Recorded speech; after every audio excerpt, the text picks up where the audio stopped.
नमस्कार, जय हिंद दोस्तों, आप सबका स्वागत है हमारे YouTube channel EPS OPS pension news पर। इस चैनल पर आपको पेंशन से जुड़ी तमाम खबरों के बारे में बताया जाएगा। तो हम आपसे निवेदन करते हैं कि अगर आप हमारे चैनल पर पहली बार विजिट कर रहे हो तो चैनल को सब्सक्राइब जरूर करें। ऑप्स पुरानी पेंशन पर बड़ा अपडेट, हड़ताल नहीं करेंगे कर्मी। ये है वित्त मंत्रालय व JCM बैठक की इनसाइड स्टोरी। डिप्टी सेक्रेटरी ने JCM स्टाफ साइड के सदस्यों से अपील की है कि वे कमेटी पर विश्वास रखें। वित्त मंत्रालय की कमेटी फाइनल निर्णय पर पहुंचे, इसके लिए JCM को कुछ समय देना चाहिए। इसके चलते 19 मार्च को अनिश्चितकालीन हड़ताल का नोटिस देने की प्रक्रिया रद्द कर दी गई है। देश में पुरानी पेंशन को लेकर बड़ा अपडेट सामने आया है। National joint council of action NJCA के पदाधिकारियों ने OPS बहाली के लिए 1 मई से देश में अनिश्चितकालीन हड़ताल पर जाने का ऐलान किया था। NJCA द्वारा केंद्र सरकार को हड़ताल का नोटिस देने के लिए 19 मार्च की तिथि निर्धारित की गई थी। 14 मार्च को नॉर्थ ब्लॉक में वित्त मंत्रालय के डिप्टी सेक्रेटरी और national council JCM staff side के प्रतिनिधियों के बीच हुई बैठक में हड़ताल पर जाने का निर्णय रद्द कर दिया गया। यानी अब केंद्रीय कर्मचारी अनिश्चितकालीन हड़ताल पर नहीं जाएंगे। हालांकि OPS के लिए संघर्ष कर रहे कई कर्मचारी संगठन NJCA के निर्णय से खुश नहीं है। सरकार को जल्द रिपोर्ट सौंपेगी कमेटी। नॉर्थ ब्लॉक में वित्त मंत्रालय के डिप्टी सेक्रेटरी और national council JCM staff side के प्रतिनिधियों के बीच हुई बैठक में AIRF के अध्यक्ष शिव गोपाल मिश्रा, NFIR के गुमान सिंह, कन्फेडरेशन की तरफ से रूपक सरकार, INDWF के आर श्रीनिवासन, AIDF के श्री कुमार और all India accounts and audit association के तपन बोस शामिल हुए थे। शिव गोपाल मिश्रा द्वारा स्ट्राइक की कॉल वापस लेने का जो पत्र जारी किया गया है, उसमें लिखा है, श्री कुमार के साथ बैठक के एजेंडे पर बात हुई है, लेकिन वे किन्हीं कारणों से बैठक में उपस्थित नहीं हो सके। वित्त मंत्रालय के डिप्टी सेक्रेटरी ने बैठक में उन कारणों के बारे में बताया, जिनके चलते वित्त सचिव TV सोमनाथन की अध्यक्षता में गठित कमेटी की रिपोर्ट पेश होने में देरी हुई है। डिप्टी सेक्रेटरी ने बताया कि कमेटी कर्मियों के मुद्दे पर गंभीरता से काम कर रही है। वह कमेटी जल्द ही सरकार को अपनी रिपोर्ट सौंप देगी। सरकार को दिया था 6 सप्ताह का अल्टीमेटम। डिप्टी सेक्रेटरी ने JCM स्टाफ साइड के सदस्यों से अपील की है कि वे कमेटी पर विश्वास रखें। वित्त मंत्रालय की कमेटी फाइनल निर्णय पर पहुंचे, इसके लिए JCM को कुछ समय देना चाहिए।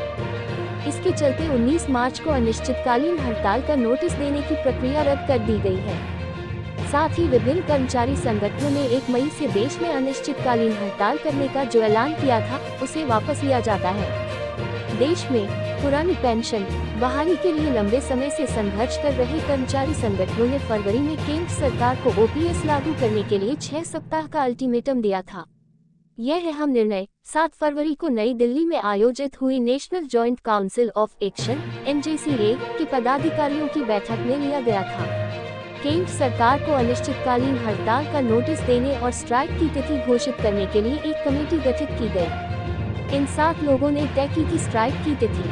उस महत्वपूर्ण कमेटी में Shiv Gopal Mishra, convener AIRF doctor Raghavaiah, co convener NFIR comrade A Singh Pathak, अध्यक्ष AIDF कॉमरेड अशोक सिंह, अध्यक्ष INDWF comrade Rupak Sarkar, IDF confederation comrade Geeta Pandey, अध्यक्ष AIPTF और राज्य कर्मचारी संयुक्त परिषद UP के अध्यक्ष कॉमरेड हरि किशोर तिवारी को शामिल किया गया था।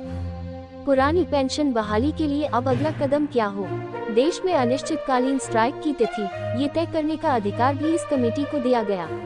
इसी कमेटी ने 19 मार्च को स्ट्राइक का नोटिस देने और 1 मई से राष्ट्रव्यापी हड़ताल पर जाने का निर्णय लिया था। TV सोमनाथन की अध्यक्षता में गठित कमेटी गत वर्ष 24 मार्च को संसद सत्र में वित्त मंत्री निर्मला सीतारमण ने सरकारी कर्मचारियों के पेंशन सिस्टम की समीक्षा के लिए एक समिति गठित करने की घोषणा की थी। 6 अप्रैल को समिति का गठन कर दिया गया।